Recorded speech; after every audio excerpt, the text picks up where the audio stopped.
Good morning. In this lecture, we will discuss about Bayesian method. A Bayesian method is a powerful technique that can be used to combine the domain knowledge or the expert knowledge with the data. So to illustrate this, let us consider a case of traffic engineer. And basically this traffic engineer is interested to make a model for the number of accident that occurs at an improved traffic signal. And based upon his past experience, he comes up with a model, very simple model, and says that total number of accident that occurs at an improved traffic intersection is 1. In other words, every year only one accident occurs if we have a improved traffic intersection. So this is what we have.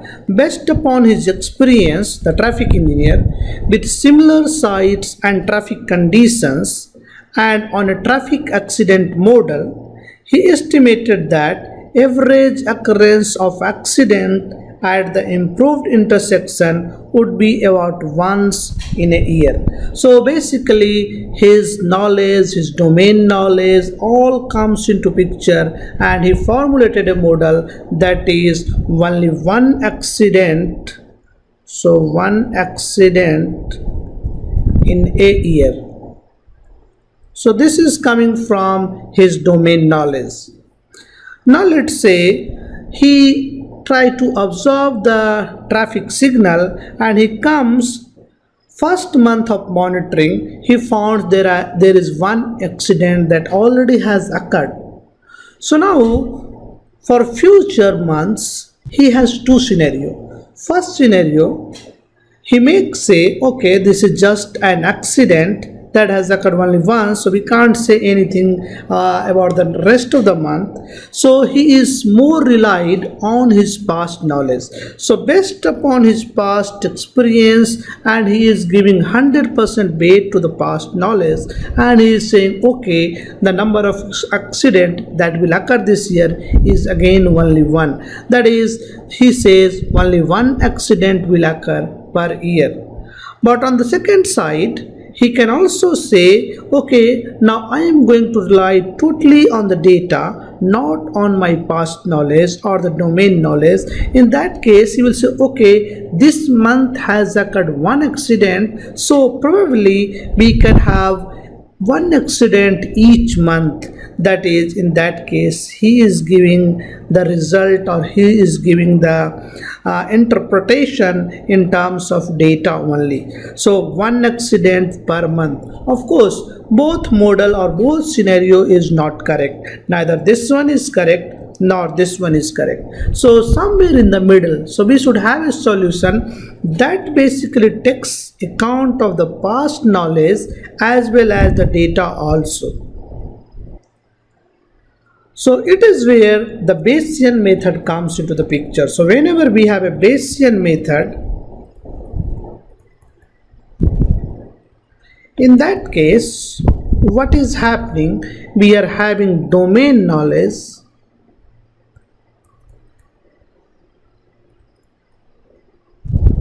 plus the data. So the knowledge that is coming from the data as well as from experience, both can be integrated to give the result, and that's why we have a method that is called Bayesian method. So that's what we are saying for the previous case. In actuality, situation is somewhere in the middle. So it's neither completely based upon the knowledge, nor it is completely based upon the data. So somewhere in the middle. So there is no formal basis for such analysis within the classical method. So if you remember, maximum likelihood method, point estimation, confidence interval, or confidence interval estimation, in all those cases we don't have any kind of idea or any kind of method that basically incorporates this idea. Bayesian method is only a way that can basically incorporate the domain knowledge as well as the data for parameter estimation. So to discuss this, If you remember in the previous classes we discussed there are two kinds of uncertainty. So whenever we have a physical process, we want to model that physical process, we come across two uncertainty. First uncertainty is aleatory uncertainty, that is associated with the inherent randomness or inherent variability in the process itself. For example, if you take the rainfall, this is a inherent variability, inherent uncertainty. We don't know what year, how many of the rainfall will occur. So this is the process itself is random. So this kind of uncertainty is called aleatory uncertainty. So you can say this occur due to natural randomness in the process itself. So this occurs due to the natural randomness. Another kind of uncertainty we have that is called epistemic uncertainty. This is associated with the imperfect knowledge. Or, for example, if we want to make something, some physical process into a model, then we have to make some assumption. We don't know the exact process, so there is a difficulty in mathematics. There is a difficulty in knowing the process. So we don't know the exact process. So there is a lack of knowledge.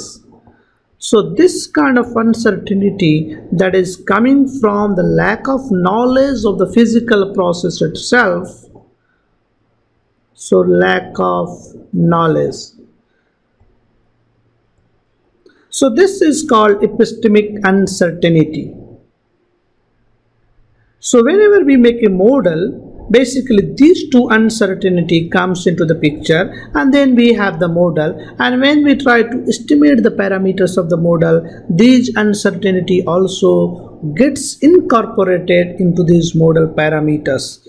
Now so this is what we were saying, the aleatory uncertainty gives rise to the calculated probability. So there are two uncertainty, aleatory as well as epistemic. So when we try to estimate the model parameters, the aleatory uncertainty gives rise to the probability associated with the model parameters.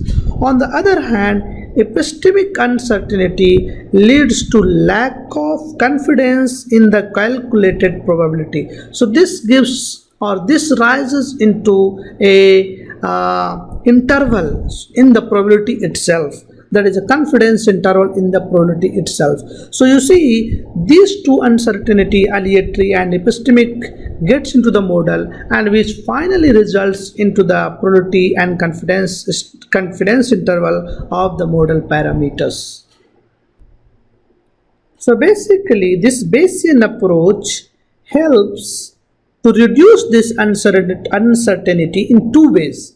First, it systematically updates the existing aleatory and epistemic uncertainties as additional information or data for each type of uncertainty becomes available. So basically it's try to reduce the uncertainty. As you have more data, these uncertainty gets reduced as you incorporate more data into the model. So parameter uncertainty, that is due to the aleatory and epistemic, gets reduced. The second point is the Bayesian approach. It provides an alternative basis for combining the two types of uncertainty for the purpose of decision making or formulating basis for the design. It helps for the decision making as well as makes it formulation of the design. So these 2 points that is important for the Bayesian method. This is not possible for classical method if we use something like maximum likelihood estimation or point estimation in classical method.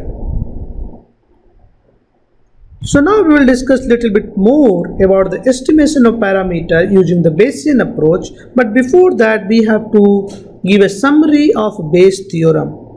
So if you remember, this Bayes theorem can be summarized like this, that is probability of A given B is equals to probability of B given A multiplied by probability of A divided by probability of B.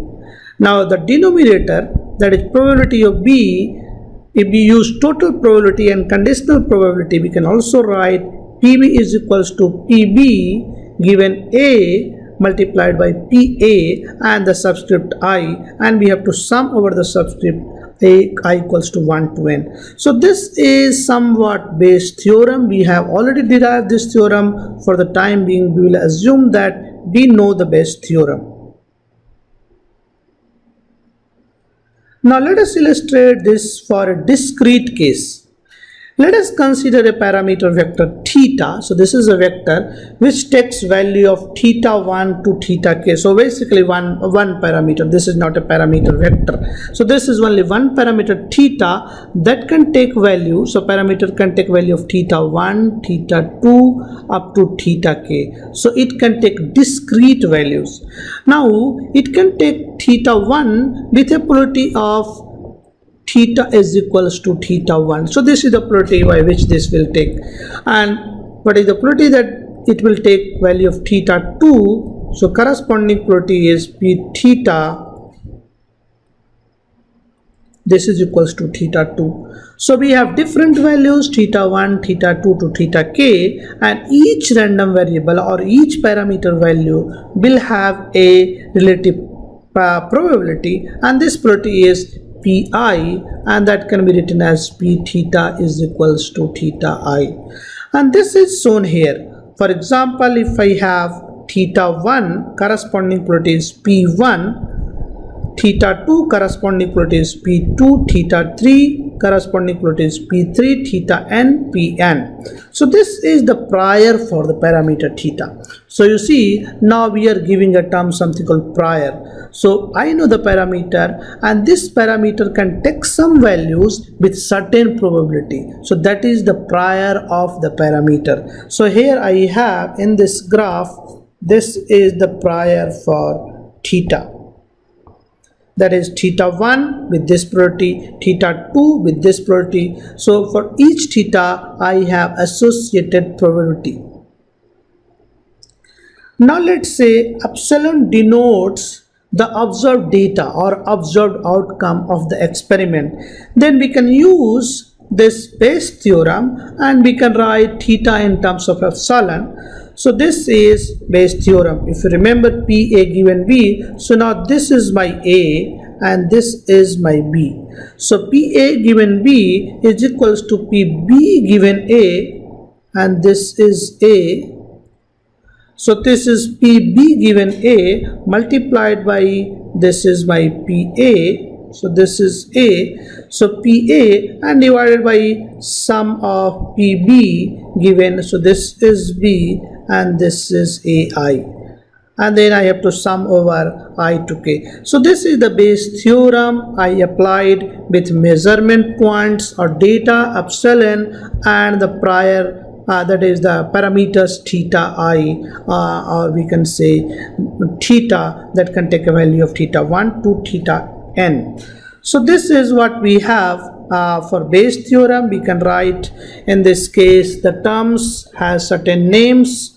For example, in this case, P epsilon theta, theta equals to theta is this term that is called likelihood. So that is likelihood of experiment outcome epsilon given the parameter theta I. So this means if parameter is theta I, what is the probability that I will get the data epsilon? And P theta equals to theta I, this term that is my prior. So this is prior and this is likelihood. So this is my likelihood. And this term is often called normalization constant. So we are basically dividing with the normalization constant, and this term is posterior. So if you see, we are basically writing posterior is equals to, so what we have, if you see this Bayes theorem, so this is nothing but posterior is equals to likelihood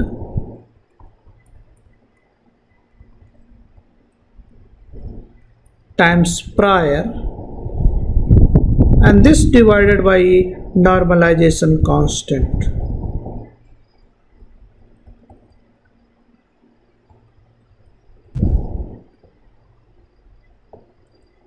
So this is we have as a base theorem. Now we can also write the same thing just for simplicity. So this whole thing I can simply write as a posterior. So we can write simply P double dash P theta equals to theta I, and the prior, that is this term, I can put only one dash, that is P dash.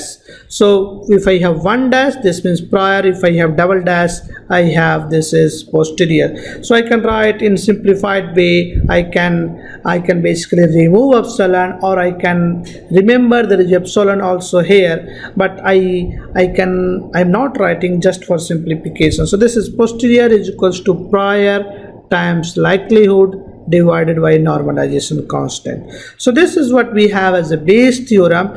If you remember calculation of a expected value of a random variable, we can use that definition to calculate expected value of parameter theta. So if you remember expectation of any function x, that is x time p of xi, and we have to sum over. So same thing, if I want to calculate the expected value of theta double dash, then I have to multiply theta I with the corresponding posterior p double dash theta, and then I have to sum for all the theta i's, that is for all the i's. So this will give me the expected value of theta.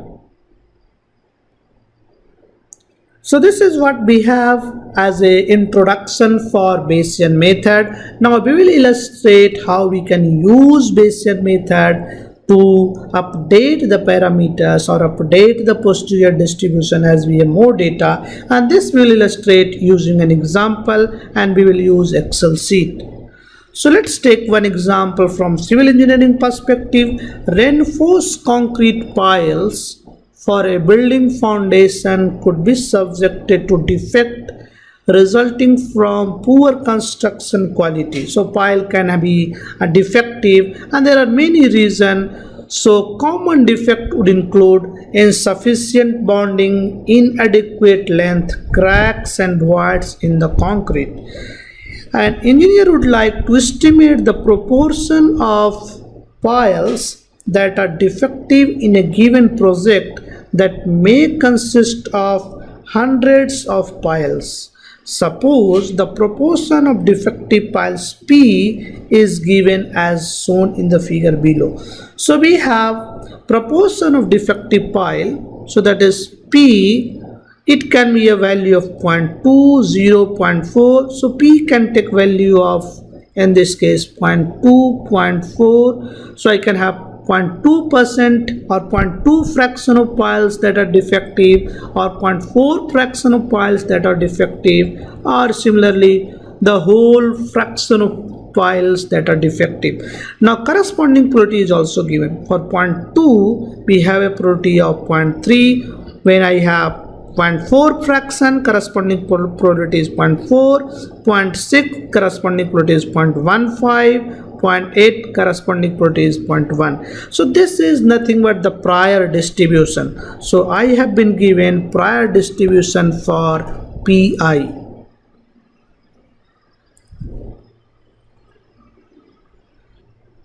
So I can say in this case prior distribution for P is known. Now next is, note that the value of P is described at an interval of 0.2. So 0.2, 0.4, 0.6, 0.8, then 1. So there is an interval of 0.2. On the basis of this prior probability mass function, which is based entirely on the engineer's judgment, the estimate of probability of a defective pile is what? So we have to calculate or estimate the probability of a defective pile. So what is the probability that there is a defective pile?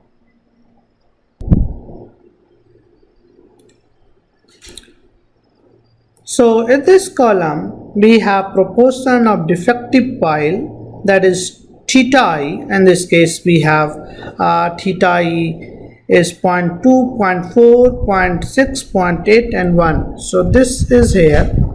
So if you remember, in this problem we call this as a PI.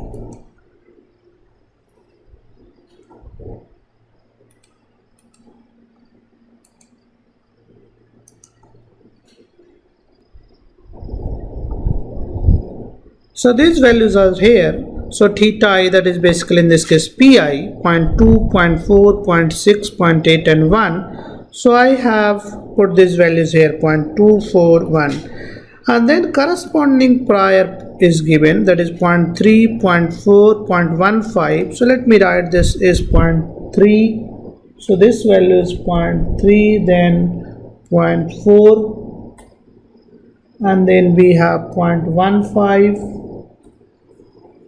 And then we have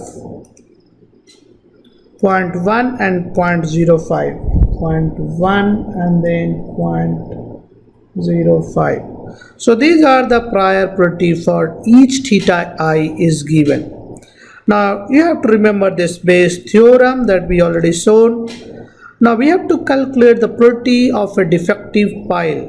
So this means initially we don't have any information, we only have the prior information and the proportion of defective pile. Then we have to calculate probability of defective pile. So this will simply this, that is this multiplied by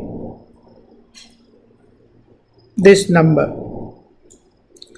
So this will give me the probability. So this means what? This means there is a chance that 0.2 will occur with a probability of 0.3, so that is 0.2 fraction of the piles will be defective with a probability of 0.3. So if I multiply these two, this will give me the probability of defective pile, and then I have to sum all this. Then this will give me the value of defective pile.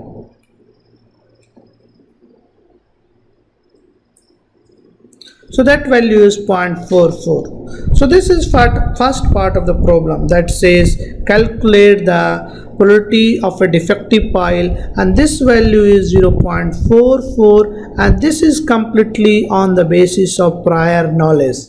So that is coming from prior knowledge.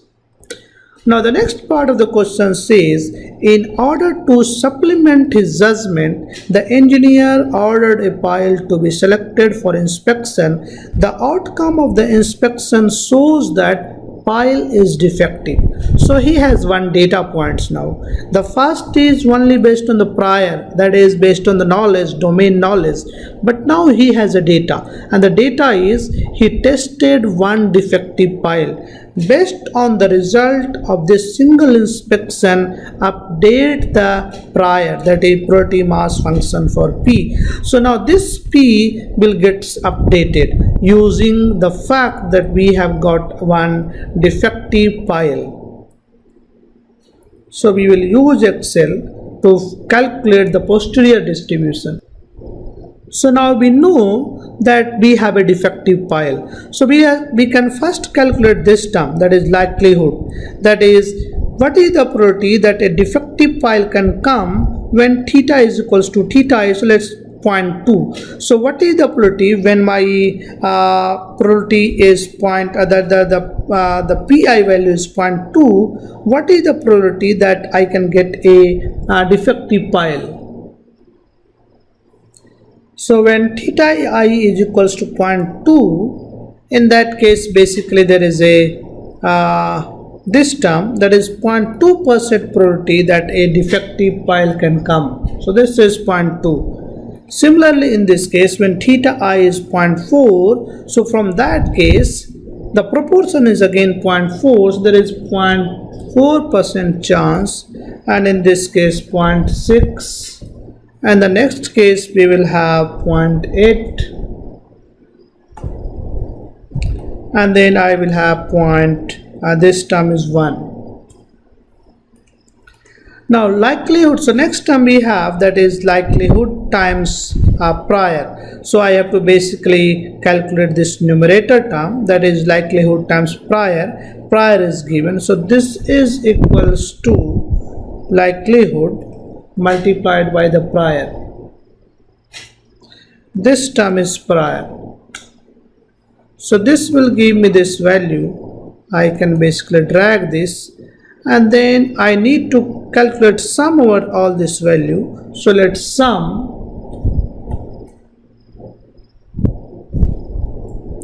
So this will give me the normalization constant. And then in the next step, I can basically calculate this probability, that is the posterior. So this simply this divided by the normalization constant. So this means this value divided by this value. So let's fix this cell. This is E12. So E12. So now we can get the posterior probability. We can also sum. That will give me the if I want to calculate the probability of a defective pile after one pile has been tested and that is found to be defective. So same thing we can do like this. In this case, we have to only change the posterior, and then I have to multiply with the. This is very similar to this case. If you remember, I have to multiply 0.2 with the corresponding prior, and if I want to calculate the posterior after this, total probability after the posterior, then in this case this will become this. So this is simply equals to this multiplied by this term. Now if I sum all this, then this will give me the probability that I have one defective pile. So this will give me the probability of a defective pile after we have tested one defective pile. Now this process we can further basically do. So this we have done for when we have one tested result that is found to be defective. Basically we can plot a histogram in this case for prior. So in this case I have this prior, and then I can plot a histogram, and I have this posterior, this value, I can plot a histogram. So basically I have plotted this. This is prior 0.3, 0.4, 0.15. So the blue one 0.3, 0.4, 0.15. Similarly posterior 0.136, 0.364. So 0.136, 0.364. So this is the posterior distribution after one test has been found to be a defective. Now we can basically do this process if I get two of the piles that is defective. So we have to also plot this PDF when we have two piles that is found to be defective. Now I can simply copy this, all this thing, and then where the change will come, only change will come in this place. Now this prior, so we already have one test that is defective, and then I am again testing the second test. So this becomes, this posterior becomes prior, and then I have to do again the same thing, that I have got one defective test. So two defective test means after one defective test, what is my prior? So my improved prior is this. So after one defective test, this is my prior. Now this prior will go here in the second run, and then I have to simply change this posterior, do the same calculation. So what I can do is I can take this posterior and put this as a prior. So this posterior is here, this is copy. So what I have done is I have copied this all cell and I have pasted it here. And let me delete this prior. I have to paste this.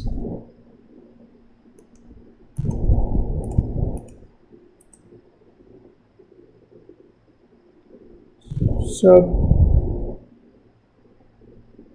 paste.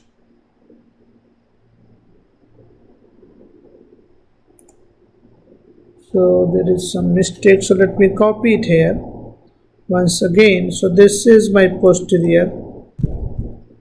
Copy, and then I have to paste it here. Paste the special, and then I have to paste the values. So I have pasted the values and everything remains same. So now you see where are the changes that is coming after one defective pile. The probability that I will get a defective pile, that is expected value, is 0.55. Now this becomes 0.66. Similarly, I can do one more run, that is 3 defective pile, and I can do all this calculation. I will get a probability of 0.75. If I do one more, I will get a probability of 0.81, again 0.93. So this means as I am increasing the number of trials and I am getting more defective pile, I can basically plot a graph. So if I have one defective pile, this was 0.55, 2 defective file, so in case of 2, this is 0.66, 0.75, so this is 0.66, and then we have 0.75, and then we have already 0.81, 0.81, and finally 0.93.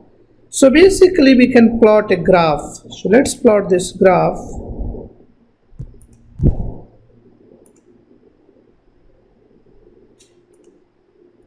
So this graph is here. So you see, if I do more number of trials, 5, 6, 7, in all case we are getting the defective trials. So what will happen? This line is 1. So if I increase number of defective, so this will go, finally it will converge like this. So this probability will turns towards 1. So this means initially we don't have any data. In that case, it is totally governed by the prior, that is 0.55.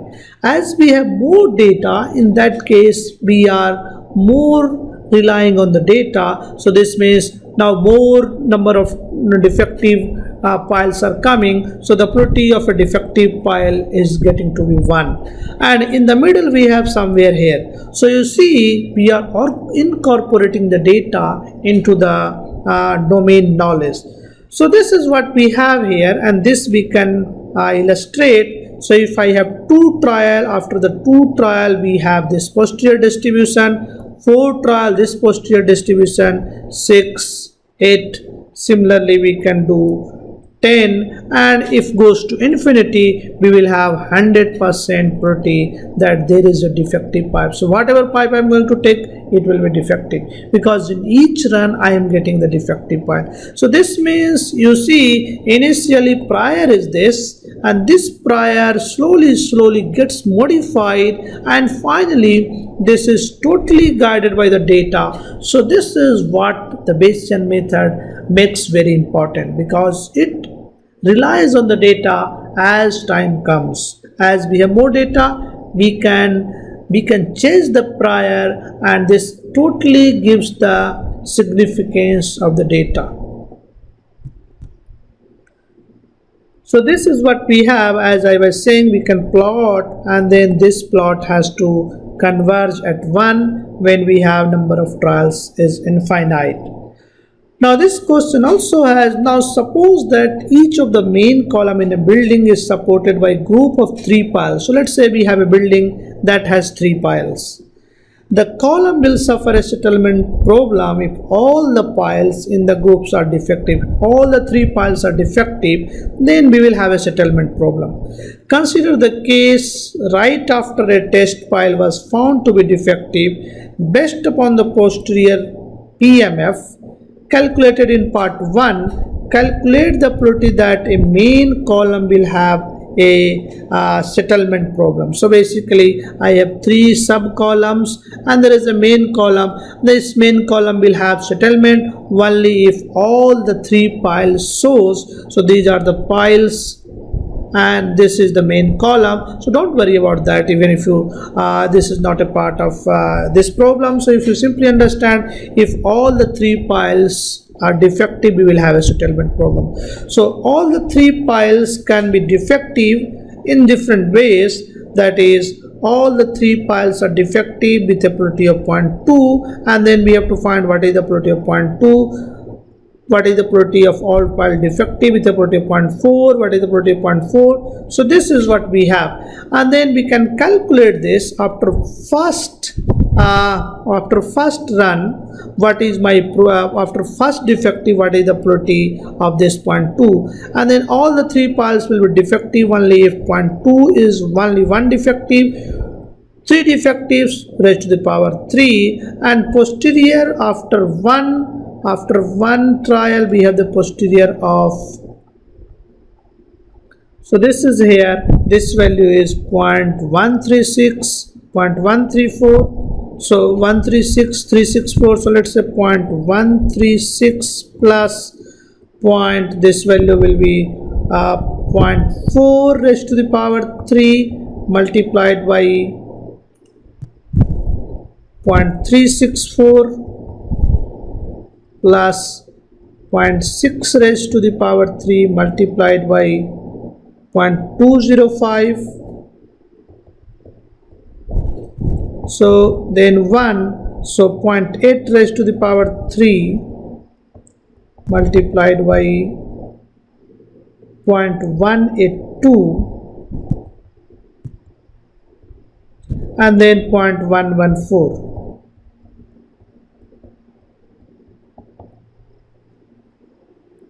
So this is the probability that we will have, that is column will experience a settlement problem. Basically this we can also do in Excel. So this, so let me write here, so this is equals to, we have this, that let me first write 0.2, this is here raised to the power 3 multiplied by this term,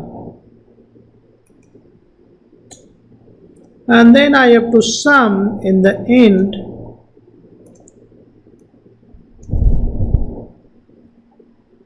So let's sum this.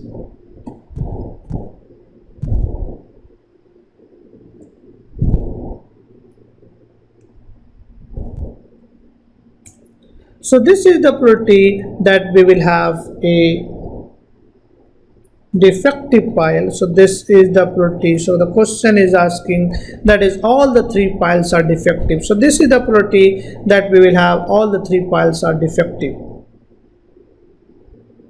Now to summarize, in this lecture we discuss how we can use the data and the domain knowledge to improve my prior. So once I don't have any data, no failure, no data, no defective pile data, in that case we will totally rely on the prior, that is coming from the experience, that is from the domain knowledge. Once I have one defective pile, I can revise my prior and I can calculate total probability of a defective pile or expected value of a defective pile. Similarly, if I have more data, I can refine my prior, and finally if I have infinite number of defective piles, in that case my model will directly related to the data. So this is what about the Bayesian method makes more powerful. It shifts from prior to the data. So we can stop here. In the next class we'll discuss more examples related to this. Thank you.